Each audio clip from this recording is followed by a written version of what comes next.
Hello and welcome back to More of a Six. This is technically episode 3. It's the second half of our Premier League suggested transfers. If you haven't listened to the first half, essentially all of the lads are acting as my chief scouts. They're going to suggest one player for each club, and they gain a point if I select their player. As things stand, the points are level at the top with Charlie, Sam, and Matt all on 3. Kyle's just on 1 humble point, but I'm sure he is looking at second half redemption similar to that of Palace. Now, let's have a little 12 look plays. at our next team. 12 plays with an FA Cup, baby. Let's continue where we left off. So we ended last time on Fulham. We have 10 more teams to go. Let's keep it pleasant, boys. I can see you exchanging gestures. Let's just all calm it down a little bit. It's our second newly promoted team. The first of this episode, it will be Leeds United. So our second newly promoted side is Leeds. Lucas Nemecha, Sean Longstaff, Anton Stack, and Jakob Bijol are among their incomings. But what are Leeds lacking if they're wanting to maintain their Premier League status and go marching on together towards a consecutive season in the Premier League? Let's go to Kyle first. A new manager? No. I went for Manor Solomon. I can't believe that they didn't make him permanent, because I believe it was only like 12 million. He had a really good season in the Championship with them. He got 22 goal contributions across 39 games. He ranks in the top 5% of wingers for assists for that season, and he averaged five ball carries per 90, which I believe put him in the top 3% of wingers. I just think it's a cheap option. They already know what they're getting, so it's not too much of a risk in my eyes. Perfect. For the viewers, if you haven't seen the other episode, I'm counting down the boys. They have 30 seconds to make their case. Obviously spent last season on loan there, decent signing. There's all sorts of political issues that we won't get into on this show. But as a player, I do think he would fit in quite well. Let's go to Charlie. I like the sign of Sean Longstaff, very good Premier League player. I also, as I mentioned in the last podcast, love the sign of Anton Stach. But I think that, alongside Tanaka in their midfield, I think they lack a bit of creativity. So I've gone for Rocco Reitz from Borussia Mönchengladbach. It's a bit of an optimistic signing. He's quite a good player, but he's been really good for Gladbach. He's young, he's very talented, he's gets up and down, he can do a bit of everything, and he's really good creatively. I think he'd be a really good signing for Leeds, and he'd add a new dynamic to their midfield. Nice. Sam? Yeah, I agree with Charlie. I think they could do a bit of creativity. I've gone for a different route.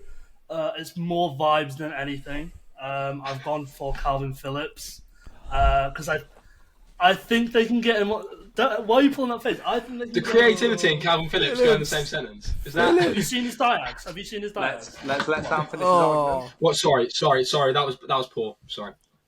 Calvin. I think if they can spark like even 70% of the old Calvin Phillips that used to play for them, he'd be a great asset to have. I think they can get him on the cheap because City will want shot of him. And yeah, I agree. I think they need a midfielder. Okay, and finally, Matt. If any of you know about the Belgian league, you will know about Promise David.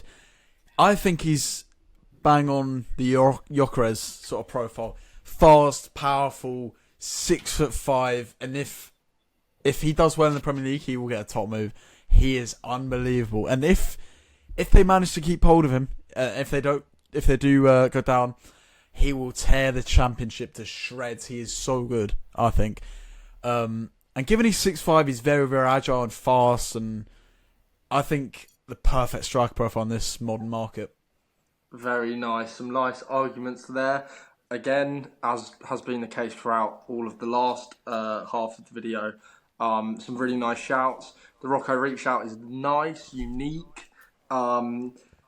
Phillips, I like the kind of storyline of it all. You know, we probably sell quite a few shirts. The fans would love it. I'm thinking, obviously, with my sporting director hat on. Manor Solomon, again, another player that's been at the club. He's not going to take ages to settle in. However, that Promise David shout is absolutely superb. That That's such a good shout. He's I think so good, man. He's just signed a new deal. He is though, really that's the good. He problem. is. And he's also a really nice guy. I don't know if any of you have seen that podcast he did, but I saw a clip of it earlier today, and he just comes off really well. Well, that's perfect. He can do a lot of our PR as well then. There you go. Matt, that's I another promise point he's a for nice you. guy. And Matt, very nice. Thank Matt you very takes much. the lead. Again, good shouts from everyone. We're going to move on to champions Liverpool. So a few big windows back to back now. Although they weren't that busy last summer, they've had kind of big window, a couple summers off, big window, a couple summers off. That seems to be how Liverpool operate. But we're going to come to the champions, who may well have had the best window of the lot. Florian Wirtz, who obviously Corey is not here today because we banished him from the podcast due to his Florian Wirtz take. Charlie is wearing his Florian Wirtz shirt in protest. Florian, we stand with you. We don't accept that slander. Hence why Corey isn't here. Of course, I'm joking. He just He's bad. Hugo Ekitike, Jeremy Frimpong, Milos Kerkez, and of course Giorgio Mamardashvili has now arrived after his signing being made, I think last summer. So there's been about 200 million spend from Liverpool, with a potential move for Alexander Isak still on the cards. So, who does Arne Slot need to retain his title? Matt, we'll go with you. You boys are not going to like this one. Mark Guehi. They need that long-term quality in defence. Obviously, Virgil van Dijk's getting on. And, look, I want to hate him. I just can't. Mark Guehi, he's such a likeable bloke. Such a good player as well, especially for England as well. Not particularly Palace, but, he's outstanding, Guehi.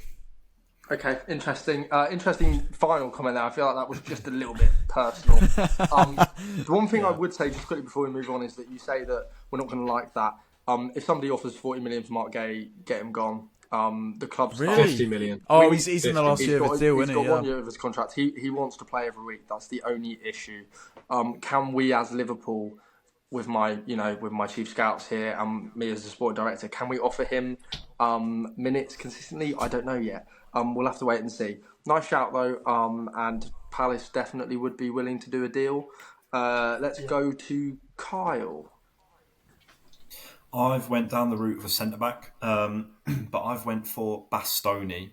He'll be a lot more than Guehi, and I think it'll be very dependent on if they sign Isak or not.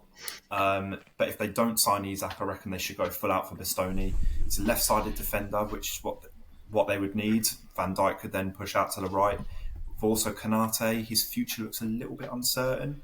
He's running down. His contract ends, I believe, next summer. And the fall-off from Joe Gomez from them two is just too big of a gap. Perfect. Very, very nice. I like that shout a lot. Let's go to Charlie.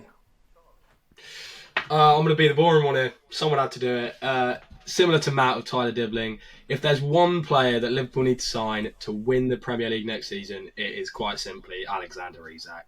As much as it costs, whatever you need to spend, he is genuinely probably the most well-rounded striker in the world right now. Great at receiving the ball, great in the build-up, incredibly good at dribbling, creating chances, a ridiculous finisher. There is not a player right now that I think would make more of an impact for Liverpool than Alexander Isak. Perfect. A nice shout. And now we're going to go to Sam. Who have you got? Sorry to be boring. I've also gone for Mark Gay. Okay. I had to do it through gritted teeth. Not really. If they do chuck us 40 million, I think I'd be happy with that. My reasoning is I don't think they could win the league without another centre back, especially with the injury to Joe Gomez. If one of them two centre backs get injured, you then have to chuck Gravenberch a centre back, and then you don't have a holding midfielder because they don't have a backup for him. So I think you either sign Gay or you go out and get a holding midfielder, and Gay is the obvious choice. I also do think that this hinges on Isak. I don't think they get them both. So Okay, so we're saying that it's either Isak or a centre back. You guys don't clearly understand how far this Coutinho money stretches. I trust me there. Isak, Charlie, nice shout. I'm kind of leaning towards the defensive shouts purely because I think that I just think that long term they've got Ekitike in now. Yes, Isak would be brilliant. Yes, he's one of the best strikers in the world. That Bastoni shout really caught me off guard because I just hadn't even considered a world where he wasn't at Inter Milan next year.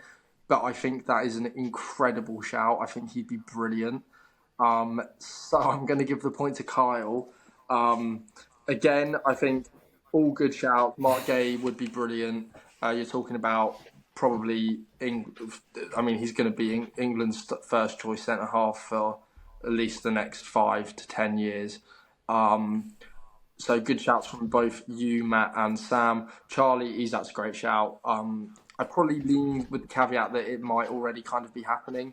But for me, Bastoni has to be. That's such a brilliant shout. Moving on. City. I'm sorry, I just want to cast your mind back to Tyler Dibbling with Everton. That's all I'm going to say. Okay. You know, that's all I'm going to say. Let's not hold any grudges. No, let's not hold any grudges. Sorry, I would never disrespect my sporting director like that. So Thank you very much. Remember, I can just sack you like that. So just let's just behave ourselves. Manchester City, as Pep Guardiola aims to reclaim what he will feel is his Premier League title, he's made some smart signings. Rayan Aït-Nouri joins him from Wolves, Ryan Cherki from Lyon, and no, I'm joking, his name's not also Ryan. It's Tijani Reinders from Milan, as well as footy manager, wonder kid, and favourite Sver Housef Nipan from Rosenborg. Who are we suggesting for Manchester City? Charlie? I think that City have a very left-sided defence. I think they've got Ake, they've got Gvardiol, and also I think that Aït-Nouri coming in as a left wing-back. Back end of last season, Matheus Nunes was playing at right wing-back, so they clearly need a player there.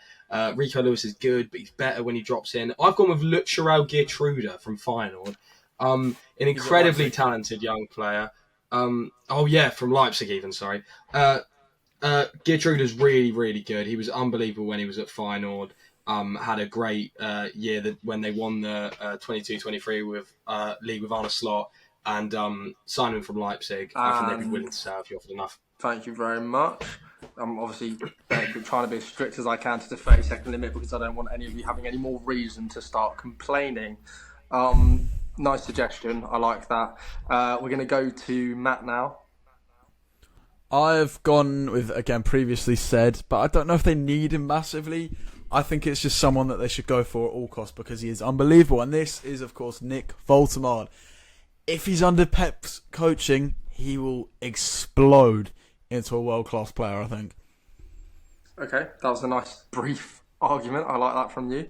It's simple but effective. I already made it for him earlier. This is true. Yeah, he's done my homework.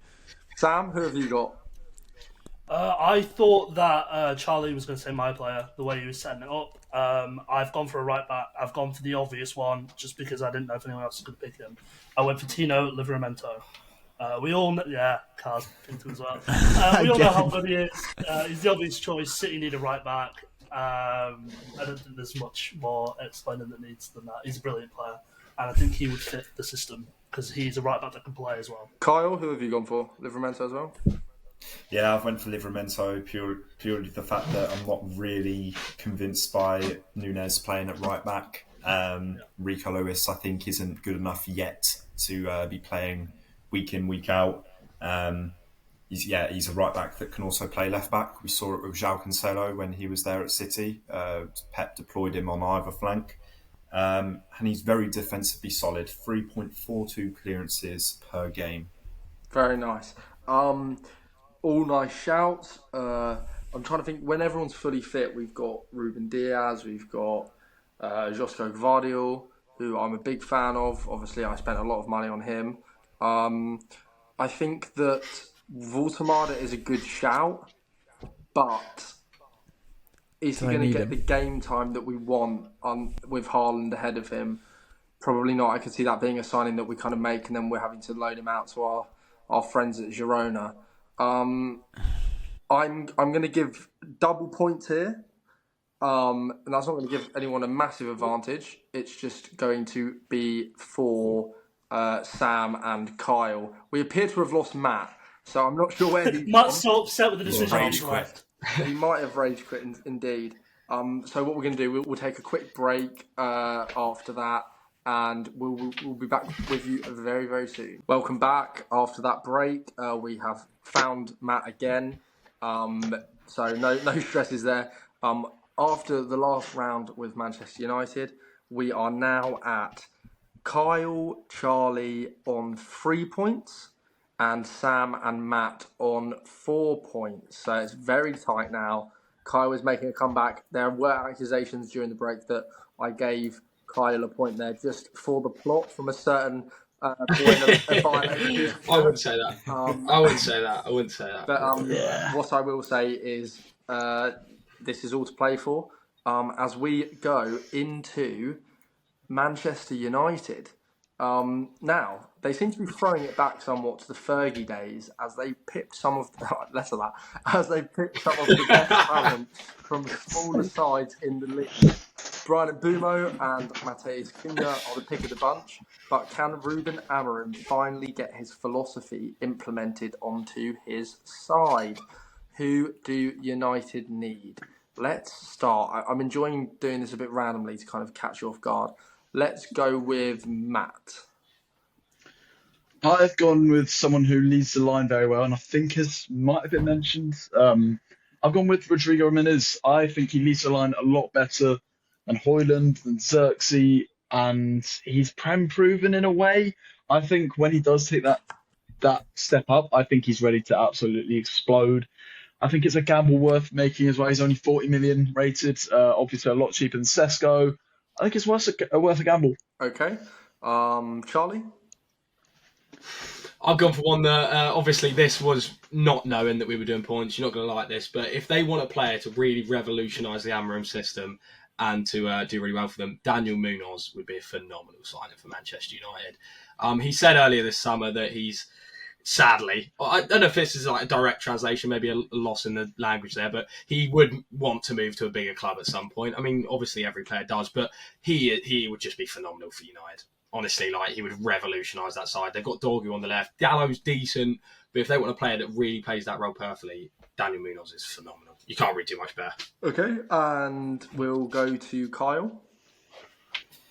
Angelo Stiller from Stuttgart.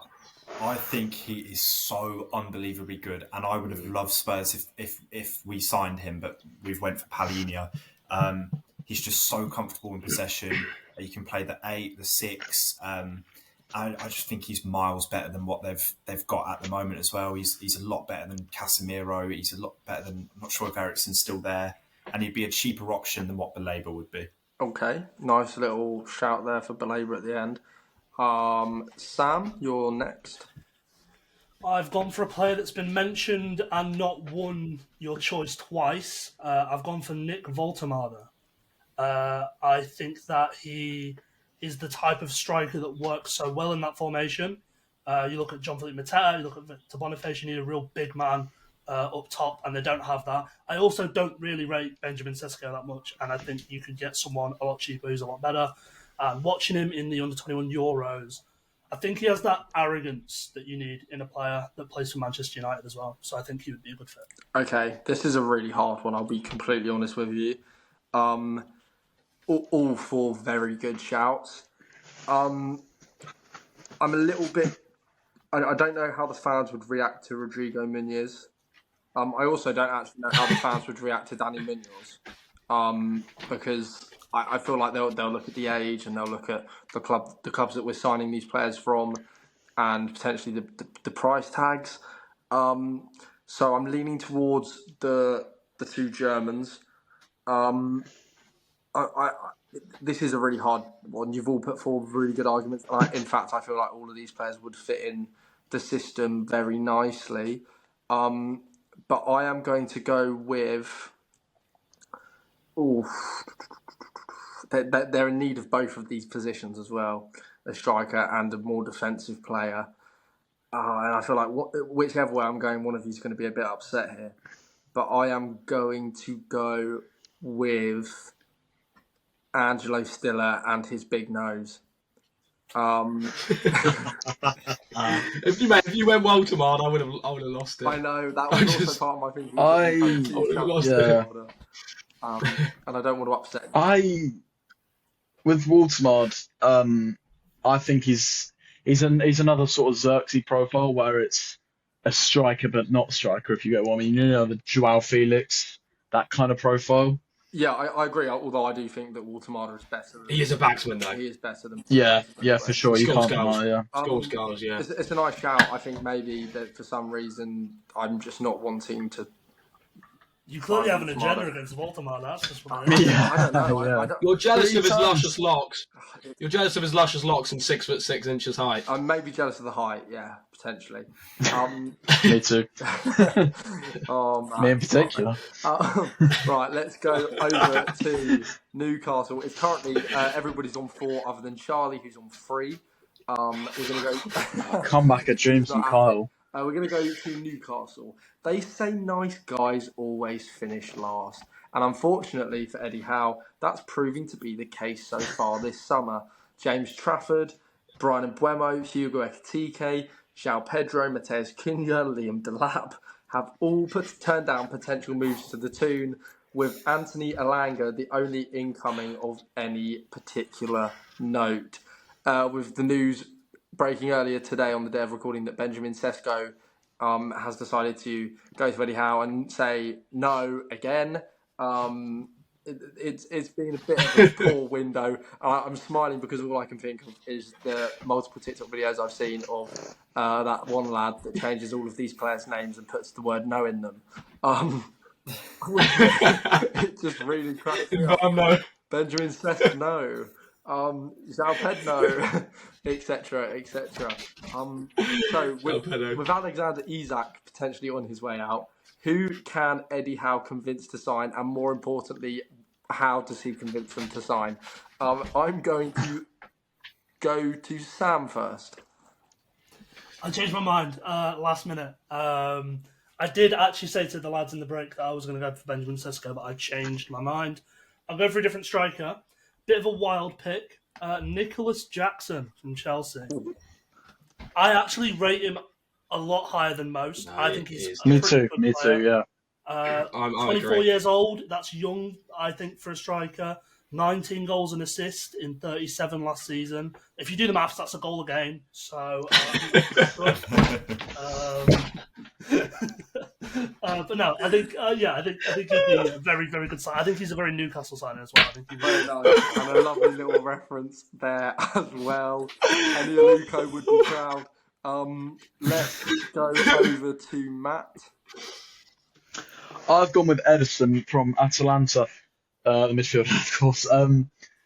I think he fits Eddie Howe midfielder perfectly. He's hardworking, decent in the tackle, he's intense, and he just in a Eddie Howe midfield, you have to be intense. You just have to be a prick as well. I think he just ticks all those boxes. Obviously, you think of Joel Linton and Bruno as well. And yeah, you have to be hardworking as off the ball and disciplined, and I think he ticks those boxes. Very nice. Charlie. I was also going to go Benjamin Sesko, but I have decided that if you can't pry a player away from Wolverhampton Wanderers, then maybe Eddie Howe is the problem. I think Jorgen Strand Larsen would be a phenomenal signing for Newcastle. Again, for the audience, Kyle has just had a crash out of all crash outs in silence as well. He respected the competition and didn't make any noise. That was Charlie, sorry, mate. Jorgen Strand Larsen, 14 goals, 4 assists last season. He is like genuinely a really good striker. He scores goals. That Wolves team especially when Cunha was out for those 10 games, like you look at the rest of the players, especially in that attack, pretty bloody poor. And he's still managed to score goals consistently. I think he'd be really, really good for Newcastle. Okay. A great replacement for Isak. And I don't think anyone can repeat an answer, can they? No, that's not true. We can have repeat answers. Oh, okay. The points will just be shared between you. So, in fact, if Kyle was to go for this and this was to win, it might be quite a smart move because it would obviously extend his lead and Charlie would not be catching up to him. So, let's hear why you think Strand Larsen would be a good signing, Kyle, unless you want to quickly change your mind. It's up to you. No, I'm going to stick with it. Jørgen Strand Larsen, 18 goal contributions in 35 games. Probably one of the only real positive things about Wolves last season, along with Cunha maybe. He's not as strong in the build-up as what Isak is, but he's just a proper number 9. Like you just have him hugging the last man with Gordon and Elanga in transition. There are going to be goals. He was in the top 25% for non-penalty goals. He averaged 0.49 per game. Very nice. Do the maths. That's almost a goal a game. That very almost. I like the arguments. I like the suggestions. I think all these players would do well. I am looking at this and I'm kind of taking into consideration the conversations that were had with comments made by Isak and Bruno Guimaraes, who both said that they were becoming frustrated with the lack of signings. Obviously, instead of pulling my finger out as a sporting director and just getting on with making those signings, I've decided not to. So I'm now worried that Bruno is potentially going to leave, as Isak is also looking to do. I think the winner of this round is Matt with his Everson shout. I think that's a great shout. I think Strand Larsen's good. I think he's a little bit too raw, and I think the Newcastle fans might expect a bit more than what he can provide at this moment in time. Let's lift the mood up. Charlie's losing it. Charlie's not happy at all. I just thought that was a great. To be fair, Ederson. I have to say that is a phenomenal shout. Yeah. He's like such an Eddie Howe midfielder. He's great. Yeah. But I just Now I'm rapidly falling out of love with football. Now we're going to move on to Nottingham Forest. Mr. Marinakis has secured the long-term future of Morgan Gibbs-White, which the England international is extremely grateful for, as he said about 5 times in his interview after signing the deal. Mr. Marinakis also has brought in Igor Jesus and Jay Cunha, whilst Mr. Marinakis did allow Anthony Elanga, Omar Bamadeli and Danilo to leave. So who should Mr. Marinakis get in next? Let's go to Kyle. I went for this player because he has played under Nuno before, and I think on the transition he's such a dangerous player. I've went for Adama Traore. Matt's fuming. Matt is fuming. I thought I had a really Niche one. niche. That's it. Yeah. Right, Kyle, you've got 10 more seconds to speak to me. Yeah, Describe it for me. I don't need to say too much, to be honest. We know what Traore offers on the counter. He's just lightning quick, and he is so strong. I think he could cause some real problems again under Nuno. Okay. I'm just not going to win this one. That's just a perfect Elanga replacement. We'll go to Sam. Right. I'm going to read this out exactly how it's written down, and I won't elaborate. Matic from Lyon or Gelson Martins from Olympiacos, because they will get them for about £2. And I will say no more. Okay, so you're putting forward 2 players? Either one. He's not referring. I think that he's making a point here. Okay. I think. Protesting. Okay. Let's think about who these players play for, okay. and the price. Okay, so I'm just going to write John Textor. Buy someone off John Textor for £2 because we know that you want to do it. Okay. Just buy someone off him for £2. Don't even Buy him. Buy John Textor. I've got... Yeah, I don't care. Just buy someone off him for £2. I've got a Crystal Palace podcast that I might have to get you on, because I think you'd enjoy speaking about John Textor on there. First episode of that, by the way... The podcast will be about 3 hours. I can't stop. First episode of that, by the way, dropped earlier today. Let's Talk Palace. Check it out. Let's go to Matt. I have also gone Adama Traore. As Carl said, you lose Elanga, and there's no better transitional threat than Adama Traore, and that's just the way they play. Essentially, they play on the transition a lot. And he can also play at right wing back as well. They like to use a 3 at the back sometimes, so he has that versatility as well. I don't think there's much more that needs to be said. Okay, Charlie? I want to start mine by saying Forest have had an interesting summer. From gaining promotions to the Europa League as a result of Lyon's financial compliance and Palace's deduction, to funding John Textor's Eagle football with 3 signings for Botafogo, a sale to Botafogo, and a sale to Lyon that was forced. Not suspicious at all. I think that they could really do with a right wing to replace Elanga. I've gone with Romain Del Castillo from Brest. A little bit of experience. He's turning 29 at the end of the month. As he's You love Brest. getting on a bit. I just love Brest. What can I say? I love the shape. He outscored his XG monumentally, 4.67 XG with 9 goals last season. Created 2.64 chances per 90 and had 2.57 successful crosses per 90. So he's left-footed right winger, so he can also cut in and go wide. I think he'd be really, really good for Forest. Okay, I like that argument. I like that player.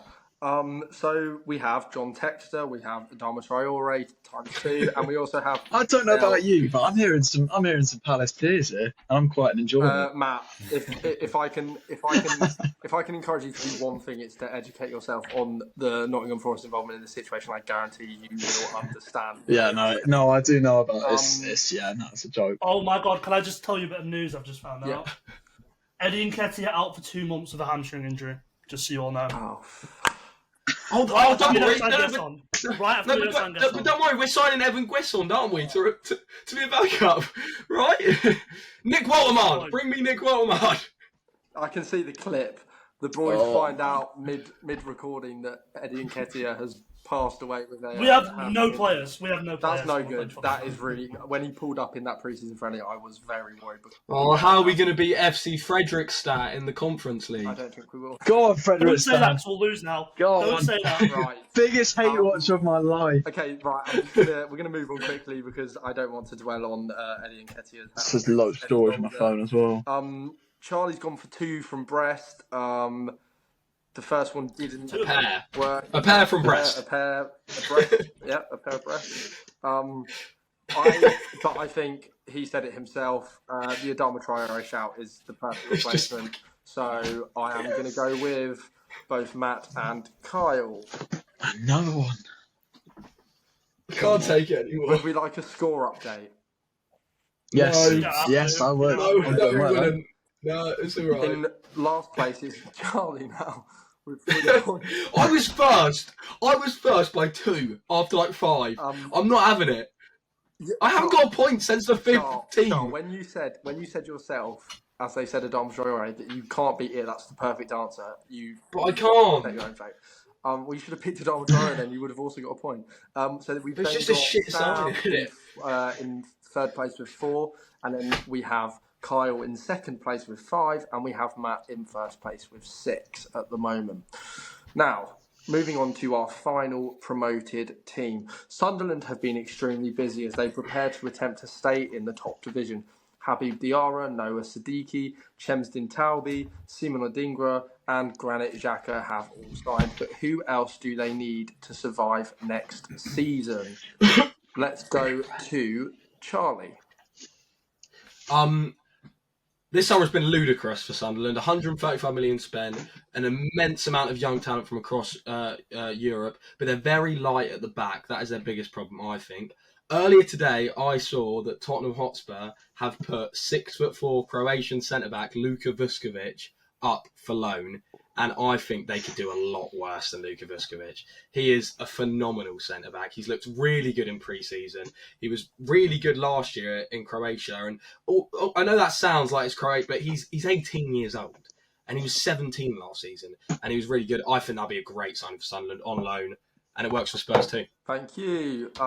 We're going to go to Matt now. I've also gone with a centre-back signing. I think they're really weak there. But instead of a young player, I've gone with experience, and he's currently a free agent. He's just left Man United. It's Victor Lindelof. I think he's really, really underrated. And, I think, he had a good spell at Man United. He's experienced, as I say, and that's something they really, really lack. I think the more experience now they bring in with these young players, the better. Okay, lovely. And Sam? I don't know. I've also gone for a centre back. Fun fact: I just found out, by the way, Luke O'Nien is 5'7", apparently. Don't know if anyone knew that. Really? Just looked it up. Yeah. That's interesting. Yeah. He's got short man syndrome, so it checks out. He's very angry.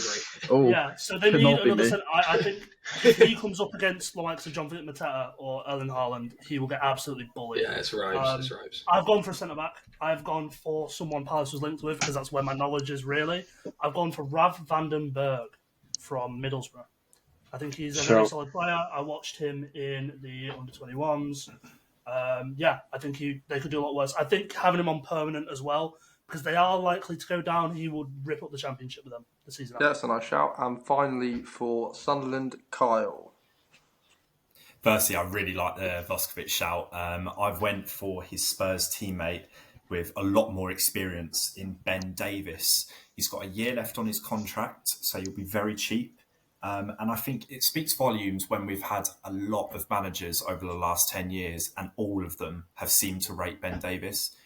Reports say that he's a really, really clever footballer. And no doubt a lot of them have said that he'll go into coaching once he's retired.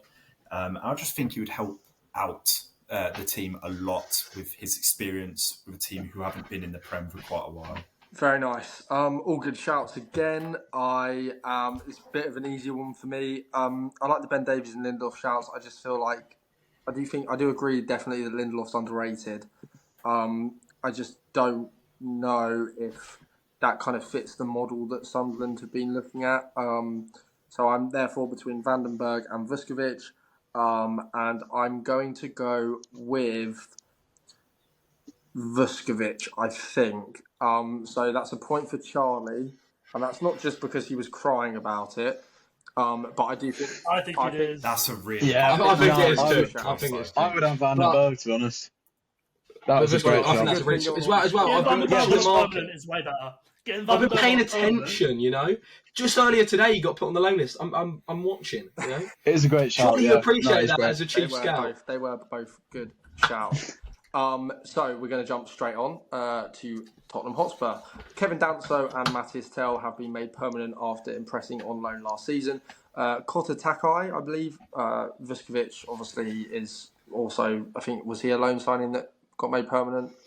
No, he loaned back out, I think. Okay, and Mohamed Kudus, and obviously now, as Kyle mentioned earlier, João Paulinho have all signed for Thomas Frank Spurs. But if they're to improve on their, quite frankly, disastrous league campaign last season, who do they need to bring in? As we did with Brighton, we'll start with Kyle, our Spurs fan. Who have you got?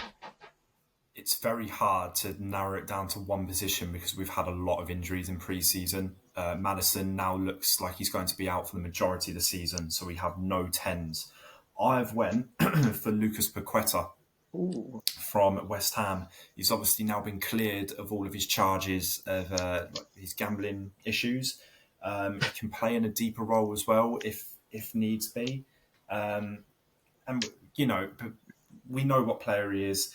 Daily Star said he's able to be picked up for 30 million. Nice. Sam? I agree. I definitely think because of Maddison's injury, you need someone who can play in the number 10 and someone who can also cover out wide, because didn't Kulusevski get injured as well? Yeah. Am I imagining that? Yeah, he's injured So, till Jan. a player that their club doesn't want them, that can play Champions League, can play out wide and the number 10, I think a perfect fit is Jack Grealish. I think you could do a lot worse than signing Jack Grealish. I hate that. Nice shout. Matt? I was going to go with Mika Beerus, but I don't really think you need a striker, do you? I rate him really highly. I was watching him at Sturm Graz because of Malik Yalko, of course. But I'm going to change, and he hasn't got to Saudi Arabia yet, but Enzo Milo Ooh, I like that. of Stuttgart. He's pretty much gone Saudi Arabia, hasn't he? Yeah, but he hasn't yet. Right, here we go. He hasn't yet. He hasn't we yet. did say that with Sesko earlier, because I'm pretty sure that he's basically got pretty much the here we go from Fab. Let's finish with Charlie for Spurs. I've gone down a slightly different route rather than a 10. It's very Thomas Frank based, this. And considering what we spoke about in the last pod about the gentleman's agreement, I think that a brilliant player for Spurs would be Johan Wissa. He's just such a great goal scorer. Left 10, left wing, striker. I think he could play all three. Outscored his XG last season, 20 goals, 4 assists in all comps. We all know how good Johan Wissa is. And if they could get him for between 40, 50, maybe a little bit high, I think it's a really good signing. He's such a good player. Okay, all good arguments, all good players.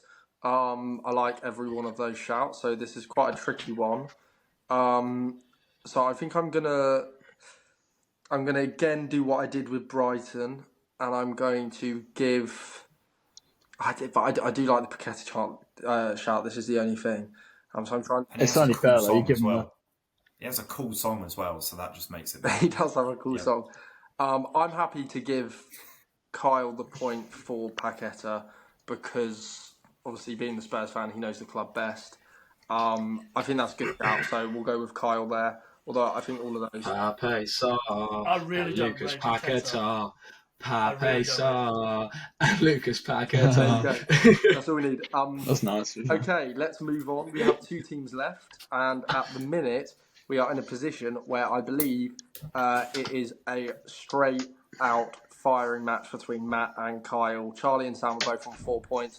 Matt and Kyle are both on 6. So Charlie and Sam, you're playing for dignity, boys. Good luck. Well, we can. If we win both, then we draw. Well, okay, Actually, mate. that's true. Yeah, you can draw. Is that going to happen? We'll have to wait and see. West Ham. You should say I've got written down, mate. West Ham. Jean-Claire I'm Tadebo's not winning loan this one. has been made permanent. A new full-back duo of El Hadj Malik Diouf, who Sam absolutely adores, and Kyle Walker-Peters have been signed by Graham Potter. Who do you think the ideal fit is for the Irons? Charlie, we'll go with you first, mate.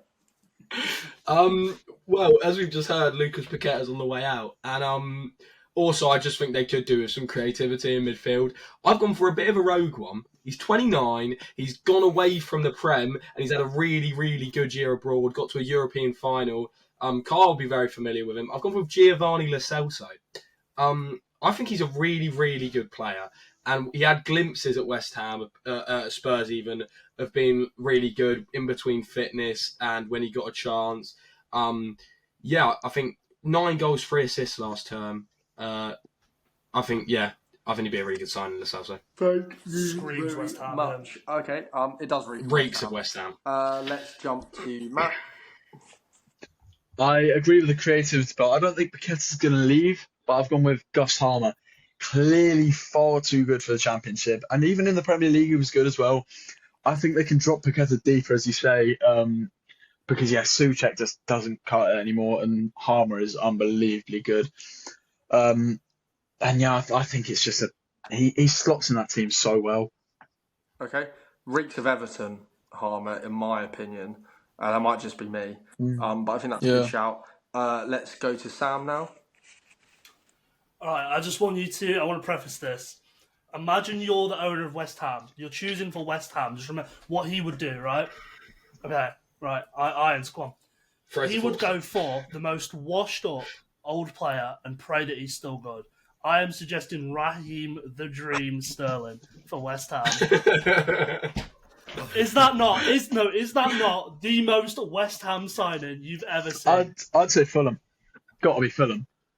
I could see Fulham as well. Okay, I quite like that shout. Let's go to Kyle. I went down the route of where Souček just isn't cutting it anymore. I've went for Hugo Larsson from Frankfurt. I just think he's a brilliant player. He's only 21 years old. He's capable of playing in the 8 as well. Spurs were interested actually last season at a price tag of around 40-50 million. So whether that's gone down a little bit, but he's played in Europe before. He's got a lot of experience for his age.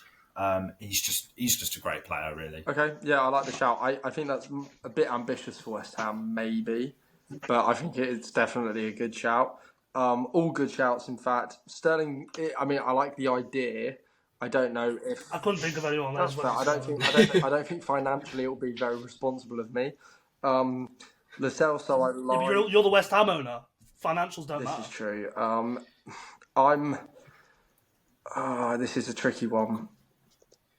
Just think, what reeks the most of West Ham here? Yeah, mate? but then I'm thinking about who would be the best signing. With the whole concept is But you're thinking about that as the West Ham sporting director, which means you get it wrong. I'm stuck. So what's the worst signing? I think the best. There's one signing which is comfortably head and shoulders above the rest as the best signing on this list, and for me that would be Larsson.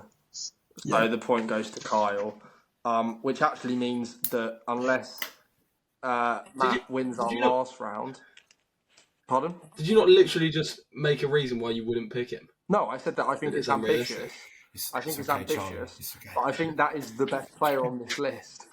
Charlie, I'm not even mad. I'm not mad. I'm not No, mad. you're not. But you weren't second with Lascelles, so I'm afraid. I think Harmer would probably be the next best shout on that. I do really like Gus Harmer. Really? Finally, we are going to go to Wolverhampton Wanderers, who made Jorgen Strand-Larsen's loan signing permanent after he impressed last season, as well as the new signings of Fer Lopez from Celta Vigo and John Arias, who had a very impressive Club World Cup tournament for Fluminense. They've lost Mateus Cunha and Aït-Nouri, as well as Nelson Semedo, who left Wolves upon the expiration of his contract.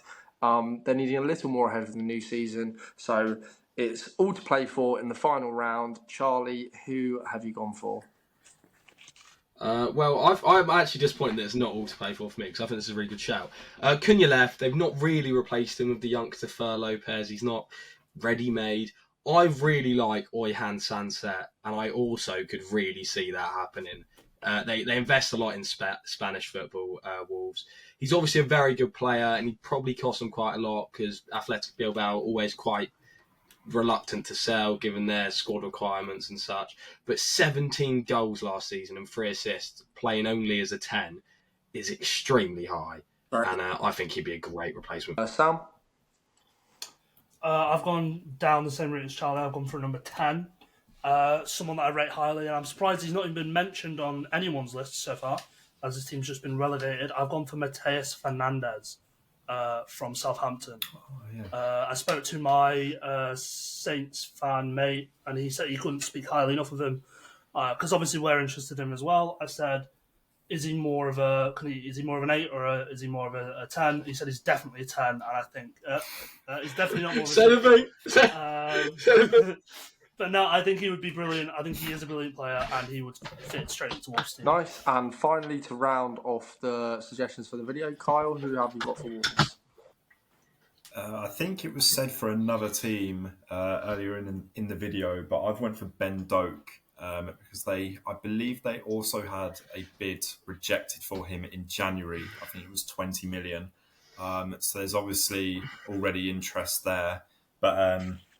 I thought he was really impressive against Bilbao in the friendly a few days ago. I thought he was really impressive. 3 goals, 7 assists whilst at Middlesbrough on loan. I just think it would be a necessary step in his career, whilst also being able to contribute to Wolves as well. Perfect. I completely agree with that point you made. I did catch a bit of that friendly, and I did not realise how quick he is. He's like so quick. I've never seen anything like it. He just knocks the ball past and just goes. They're again all very nice shouts, Matt. I like it's a bit more of a creative shout, a bit more of an outside shout. But thinking about it from a perspective of who could come in and do the best now, I'm gonna have to go with Charlie's shout of Sanchez. I think that's a really nice shout there, which means that at the end of all 20 Premier League teams, we have the results of Sam with 4, we have Charlie with 5, we have Matt with 6, and I can't believe I'm actually saying this, considering where he was about half an hour in, but Kyle has won the video with 7 points. This is a generational... a monumental comeback. So, well done, Kyle. Have you got any words? You all doubted me. You're all laughing at me. Fraser forced to shout. Who's laughing now? Lovely. Well, if you tried with Burnley, it could have been a clean sweep. Charlie. I was trying. Charlie, have you got any closing thoughts on you, Charlie? Football's the real winner at the end of the day. Lovely. And I'll win next time, hopefully. Okay, yeah, I think we'll definitely do this again. It's been very fun, or something similar. Sam, what have you got to say, mate? Football's the real loser. Marinakis. You fat bastard! My Marinakis sign in John Textor was the best shout of the entire pod. Football always loses when those guys are around. Right, so that will be that for another episode of More of a Six, the third episode. I really enjoyed today, boys. That was a great laugh. I think the point shout was brilliant, actually spiced things up a bit, so we'll definitely do that going forward. So thank you so much for watching, listening, and I hope you've enjoyed. Please leave a 5-star rating on Spotify and a like and subscribe on YouTube. But for now, we'll be back, I'd assume, sometime at the weekend. So stay tuned and, yeah, have a lovely rest of your evening. Cheers.